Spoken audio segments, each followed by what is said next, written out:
Cyborg Prologue. Inside an ordinary home, a small child walks out of the living room and into the hallway. A ray of sunlight comes in through the window, causing a haze to the light. He looks up and down at the blank walls before turning his head towards the kitchen. As the child enters the room, he sees his mother cooking dinner. It's almost finished. The child looks at his mother, not seeing her mouth move. Son, it's time to wake up. The room suddenly changes for a split second. In that second, the mother is covered in third-degree burns. Her clothes nothing more than ash. Her hair gone, and any facial features lost to melted flesh. Victor opens his eyes, waking up. How are you feeling, Victor? Victor looks around the room, reassuring himself that he's still inside his father's lab. Victor looks down at what used to be his left hand. Now it's been replaced by metal. The fingers are still made of flesh. His right arm has completely been replaced, and now made of metal almost reaching the shoulder. Victor moves his feet, feeling his left made of flesh, and unable to feel his metallic right. I finished running the diagnostic. Victor looks at his father. Victor's left half of his skull is covered in metal with a red glowing eye. Unable to speak, Victor looks down, seeing his metallic chest, still coming to terms with his robotic half. Chapter 1. The results were good. Stay to the schedule and you'll be better than you were before. There's nothing wrong with me. I'm still the same person I was before my accident. I'm still human. Silas takes off his glasses and starts cleaning them with his mint green shirt. Of course you are. I do think we need to address these changes. No, we don't. I'm fine. I just want to get back to playing football. They'll take me back. Son, these changes. You won't be able to play football professionally again. Yes, I can. You just never wanted me to play. You need to accept what's happened to you. I want to help. You need a goal to work towards. Now I've got something, and I want you to keep an open mind. What have you done? Silas doesn't answer Victor's question, but puts his glasses back on. Picks up the phone instead. Hey, Pete. Of course, send her down. Silas hangs up the phone and makes his way over to his desk, putting on his crisp white lab coat. Who's she? Silas straightens his tie and makes sure his mint green shirt is tucked into his trousers. What's happening? Victor, Pete is escorting someone here. Who is he bringing? You'll find out soon enough. He can't know you're here. What happened to you? Nothing's happened to me. Please, son, I need you behind the curtain. Victor walks over to the other half of the lab, separated by a curtain. He sees the table that he almost died on. Victor remembers when he was brought in a month ago, lying on the table, on the verge of death. Silas cutting off Victor's right arm with a buzzsaw, blood spraying over the plastic curtain as his mangled limbs were severed from his body. It's me, Silas. Silas moves to the door and pushes a button, allowing Pete to enter the room with a woman. Thank you, Pete. I can take it from here. Of course, sir. If you need me, just give me a call. Pete leaves the room, and Silas locks the door. It's a pleasure to meet you, Miss Waller. I hope you've got something worth my time. Where's the robot? My son's name is Victor. Victor emerges from the curtain, finally seeing the woman. Big for her size, she wears an expensive custom-tailored purple suit. Her black hair is cut short, and she wears a necklace of pearls and a single one on each ear. Victor, this is Amanda Waller. She works for the government, a division called Argus. Amanda Waller walks over to Victor and starts circling, inspecting him as if he's a show dog, not speaking a single word. I've spoken to Miss Waller about you offering some assistance. What? So what caused this? Why did you want to turn your son into a machine? I was injured. It was the only way I could be saved. What was the accident? I was playing a game, and we... A game? Football. I'm Victor Stone. You must know me. I don't have time for football. I have more important matters to focus on. I told you there was more to life than football. Really? You're You're gonna bring that up now? What was the accident? I was playing football for the city when the rogues attacked. I got injured. My mother rushed me here but got in an accident while driving. She was injured, but still managed to get me here. I couldn't save both. I had to choose. And you chose your son. Yeah, that's why I'm standing here. Eleanor would have wanted me to save him. Flex your fingers on both hands. Victor looks at Amanda, not liking her directness. Victor, please do as she asks. Victor holds up his fingers made of flesh and bone, and the ones made from metal and wires. He moves them back and forth for everyone to see. The robotic ones move faster. They have the quicker reflexes. Shame you kept the original ones on his right side. What is his eye capable of? Allows him to view documents and other digital content. Basically has access to the internet. I was also able to get it working as a camera. A camera? I thought you might enjoy the option to record moments of your life. What's the resolution? 4K is default, but it can go higher. I'm guessing it's easily replaceable. Yes. When you say documents, what can he look at? He's able to search the internet and any wireless devices that are connected. I can see potential. Shame about the human parts. Shame? I'm a human being. How about you start treating me like one? Victor! Ever since she's arrived here, she's been treating me as if I'm an item on display. Maybe she should try to stop being a cold-hearted bitch. In my line of work, being a cold-hearted bitch gets results. Do you even remember my name?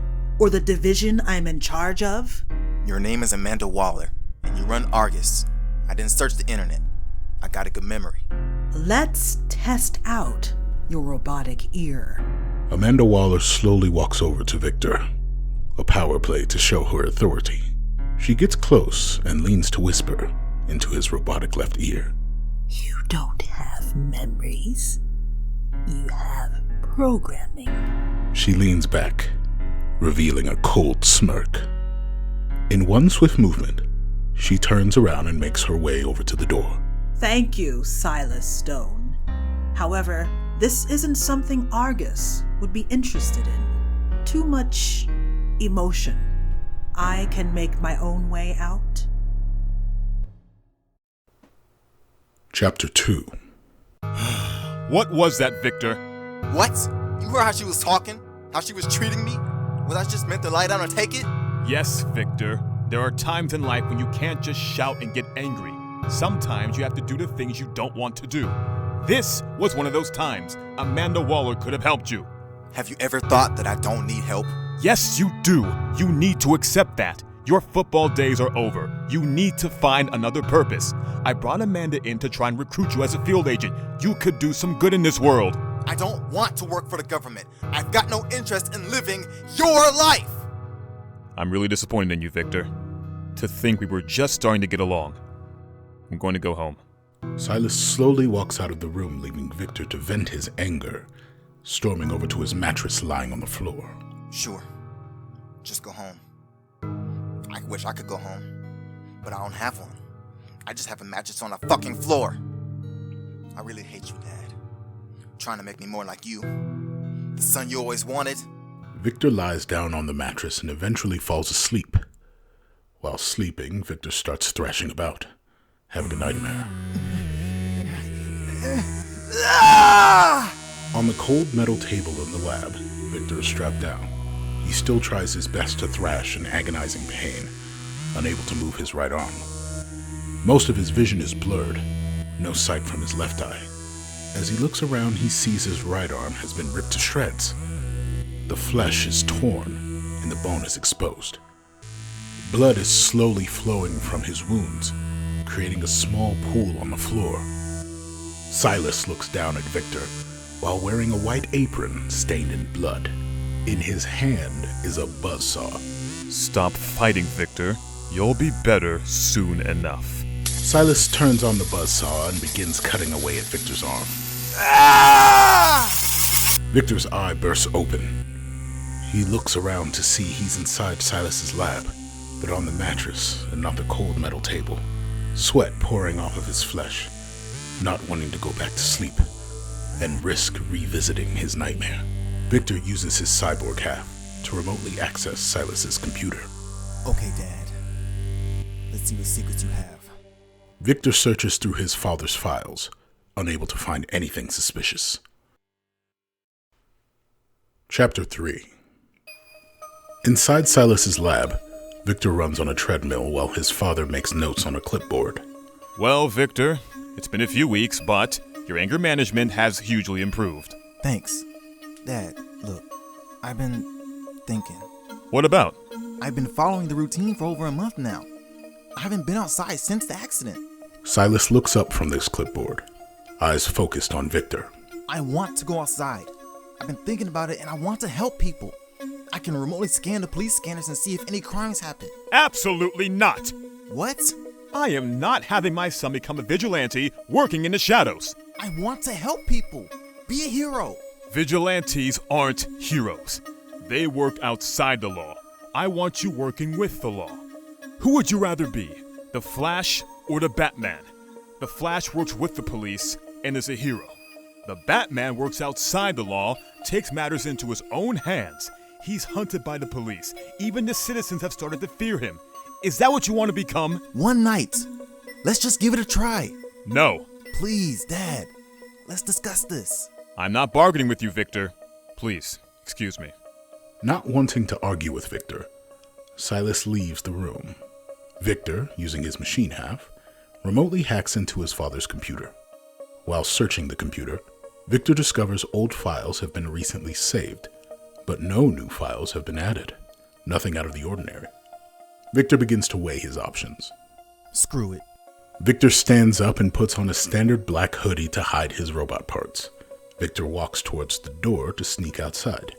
After avoiding the security guards, Victor hacks into the building's security system, allowing the front doors to open, granting his freedom. Outside on the street, Victor breathes in the cold night air, blowing against his flesh for the first time in months. Looking around, he appreciates the nightlife. Street lights bright and buzzing, cars driving down the road, bars and late-night cafes open while the stores are shut for the evening. Victor makes his way down the street, his hood pulled down, blending in the crowd, feeling as if he's one of them. All right. Which bar are we feeling like tonight, ladies? But Dad, I'm not tired.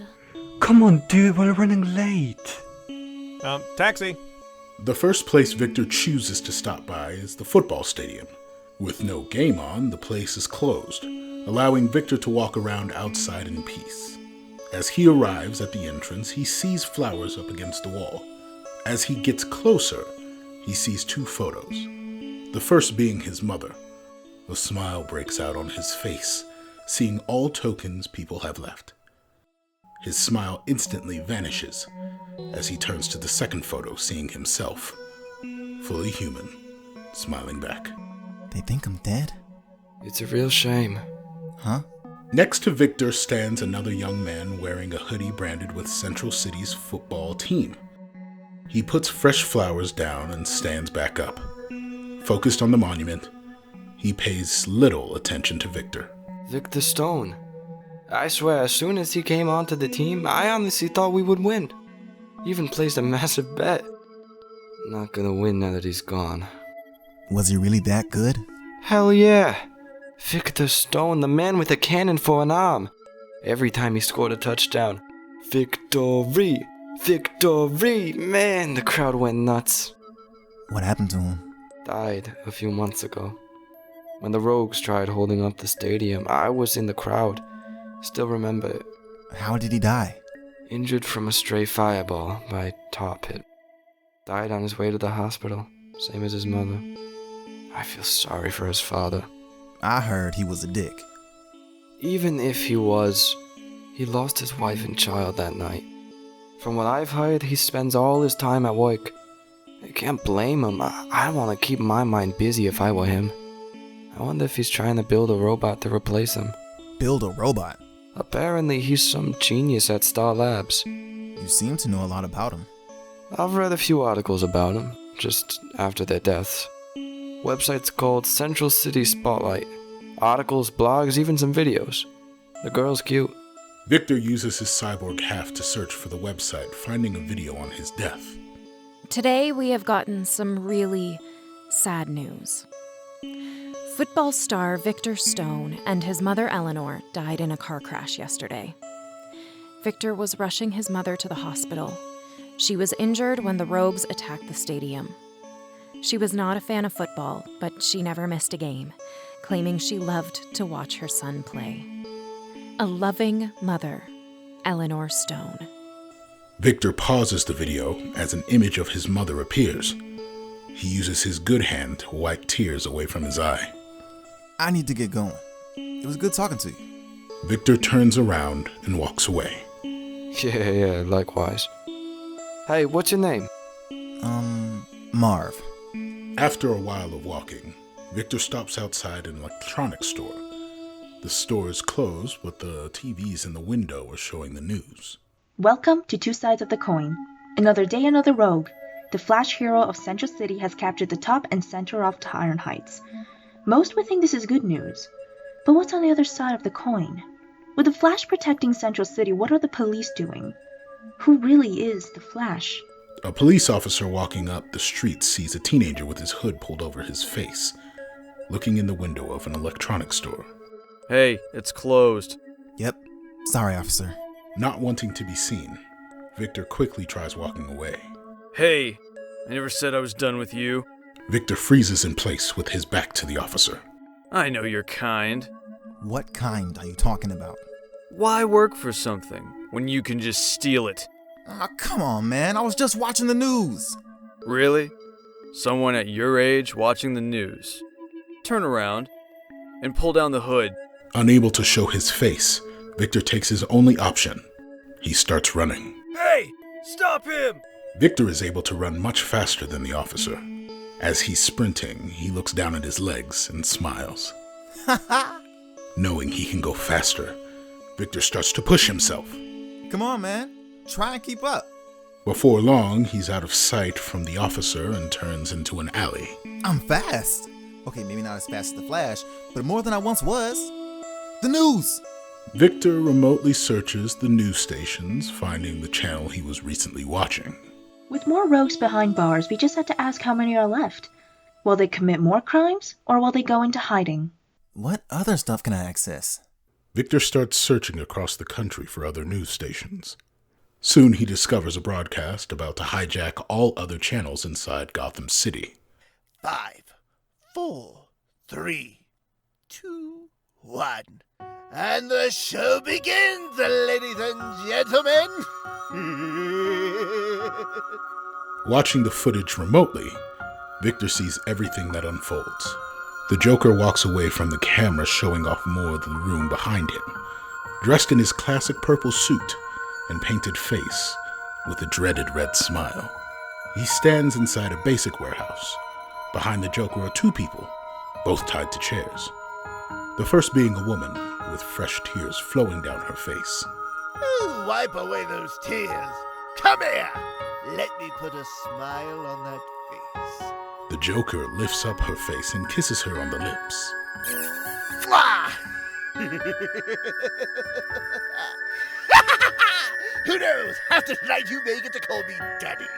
For those of you who don't know, this woman here is Miss Sheila Haywood.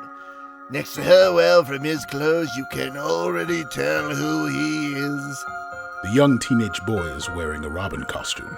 Yes, that boy Wonder himself. But he has a name. Jason Todd. Find the location. While watching, Victor starts using the footage to find the location of the warehouse. Back on the broadcast, Joker makes his way back to Sheila Haywood. Now, Mommy here has been a very naughty woman, hasn't she, Jason? Joker picks up a crowbar from the corner and shows it off to the camera. Victor finds the location of the warehouse. Booyah. He tries calling the police.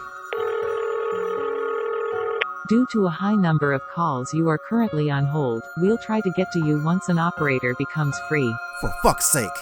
Unable to help, Victor can only watch the events unfold. Are you ready? Batter up! As the Joker swings towards Sheila's skull, Jason Todd breaks free and puts himself between his mother and the Joker. The crowbar hits Jason in the face, and blood flies across the room as he collapses to the ground. Poor little bird boy. After everything she's done to you, you still want to protect her. God, you make me want to puke. The Joker lifts Jason off of the floor and drags him toward the camera, showing off the details of his bloody face. Any last words? Preferably, Mommy. Batman, I'm sorry. Joker throws Jason back across the floor and repeatedly smashes the crowbar onto the poor child's face. Still breathing? Tell you what, one last chance to be a hero and save her. Joker goes off camera and returns with a bomb. He shows the timer. 60 seconds on the clock. Better hurry up. Tick tock, tick tock, tick tock. The Joker starts the timer and carefully places it on the floor before fleeing. Jason tries getting to his feet only to succumb to his wounds, collapsing on the floor. As he tries for a second time, the footage turns black. A news reporter appears on the screen. Sorry for the hijack, folks. I can report we are now in control of our network, and do apologize if anything you saw was uncomfortable. No! Fuck's sake! Unable to do anything, Victor starts searching radio channels around the city, hoping he can make a difference. T-minus 15 until the shipment arrives. Everyone, high alert. Victor finds the location of the radio and runs off to the docks. Chapter 4. At the docks, a small boat pulls in next to the runway. A figure emerges from the boat with two henchmen, carrying a massive crate between them. Victor gets a look at the main figure's face and starts scanning. A middle-aged man with short black hair and a goatee.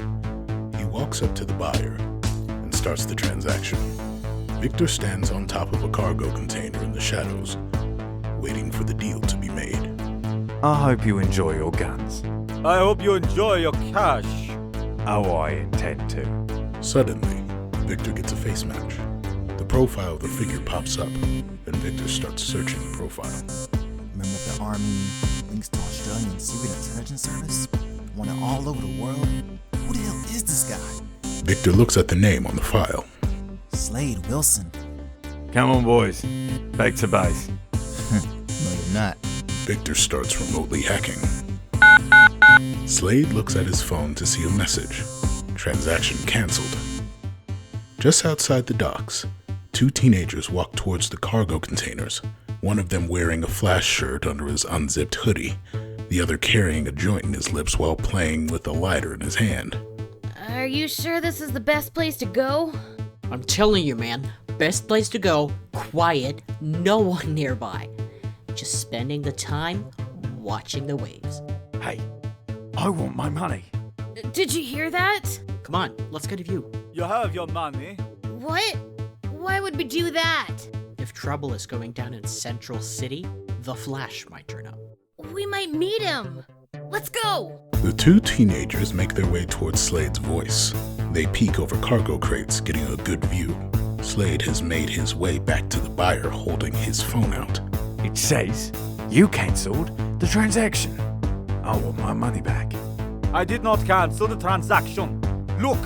The buyer pulls his laptop out and opens it, showing Slade the screen. Slade's head slowly turns from the screen back to the buyer's face. It says you cancelled the transaction. The buyer's face turns white as he sees the screen confirming the transaction has been cancelled. In the blink of an eye, Slade has pulled out a gun and holds it against the buyer's head. I don't like people that go back on a deal. One of the teenagers pulls out their phone and starts recording. Before Slade can pull the trigger, a nearby light explodes, distracting everyone. The phone continues recording, capturing footage of a silhouette jumping down and fighting the mercenaries. One by one, they go down until it's just the buyer and Slade. Show yourself! The figure appears, grabbing Slade's gun, throwing it away.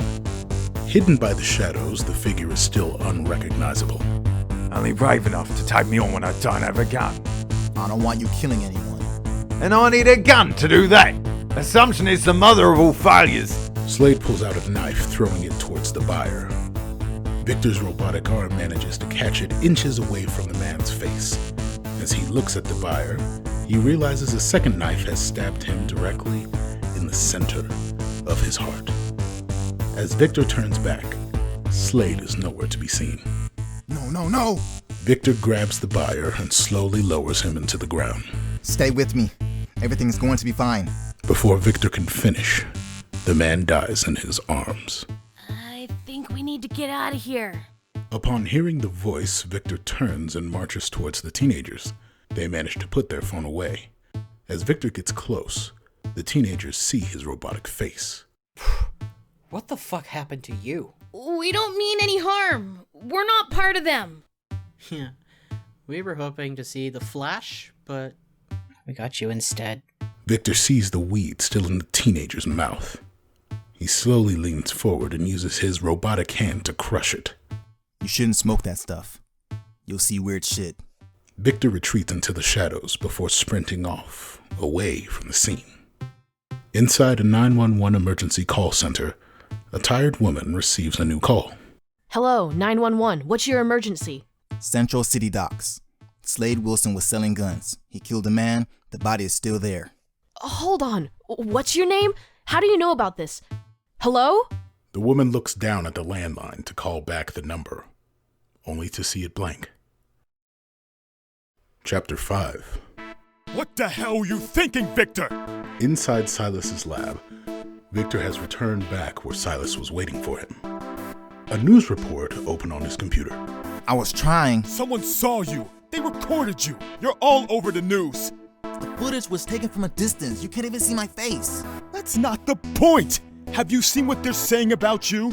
On the news is a reporter talking about the footage captured by the teenagers. As you can see, the man in question has a metal suit covering parts of his body. The interesting thing is, if you look close enough, it doesn't appear to be a suit. It appears to be part of him. Metal fused to his skin. We have no idea who this cyborg is. If anyone has any information, please call the number below. With us today is Detective Singh of CCPD. It's a pleasure to be here. Detective Singh, what are the police doing against this, Vigilante. Let's get this straight. We do not know who he is. We do not know if we should trust him like how we trust the Flash. He is not a hero. See, Victor? This is the way the city will see you now. If anyone encounters the cyborg, do not get close. Get to safety and call 911. We are currently on high alert until we have him in custody. Silas closes the browser showing the news report. Do you see what you've done? I tried to stop a gun trade. But you didn't. A person died, and at what cost? The whole city is looking for you. After this, do you really think you can work for the government? What if I don't want to work for them? What other choice do you have? Who else will take you? Why can't I work by myself? Like the Flash. He is a hero, not a criminal like you. You think I'm a criminal? Didn't you see the news report? That's how the whole city sees you now. They want you in custody. I was trying to be a hero. Don't you know who I was trying to capture? You didn't capture anyone. I tried. His name is Slade Wilson. He's wanted all over the world, and he was in my city. Look, I'll show you. Victor marches over to Silas's computer. Don't go to the computer, Victor. Scared I'll prove you wrong? Victor looks down at the computer. Seeing all the folders on the computer, Victor notices a program underneath labeled Reprogramming. He looks at the creation date, discovering it's not new.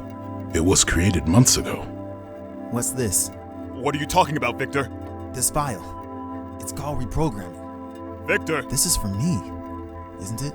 Silas walks over to Victor, taking off his glasses and starts cleaning them with his mint green shirt. I have a very good reason for my actions. Victor swings and punches his father in the face, sending blood flying. Silas collapses on the floor, blood filling his mouth. His glasses hit the ground, and the right lens cracks. You were trying to reprogram me! Victor kicks Silas in the stomach. You never liked your son! Victor crouches down. So you chose to change me. Victor grabs Silas and starts punching him repeatedly. Trying to reprogram me? Remove my personality until there's nothing left of me? Just a machine? The child you always wanted? Victor drops Silas. He lies in a pool of blood, struggling to breathe. Beaten within an inch of his life, Victor walks toward the laptop and opens the reprogramming file. Victor, don't! With the program open, Victor sees a button labeled Disable and clicks.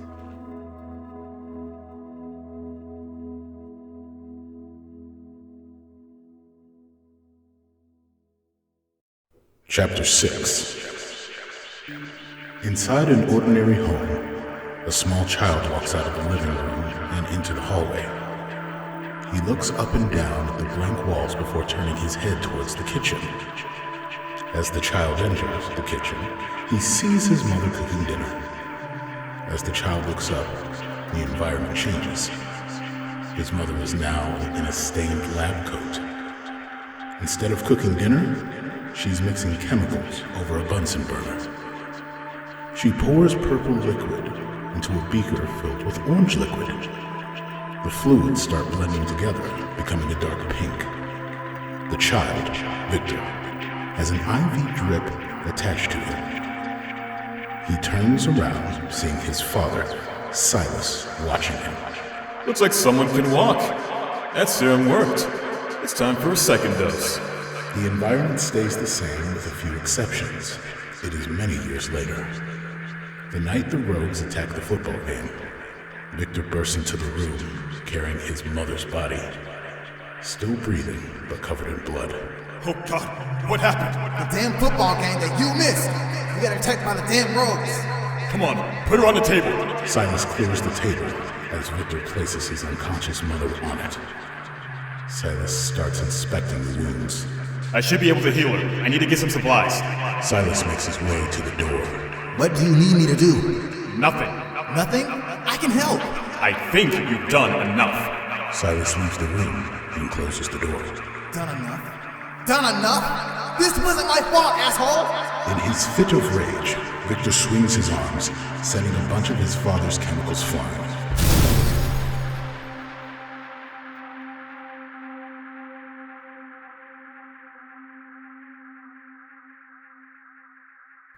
Chapter 7.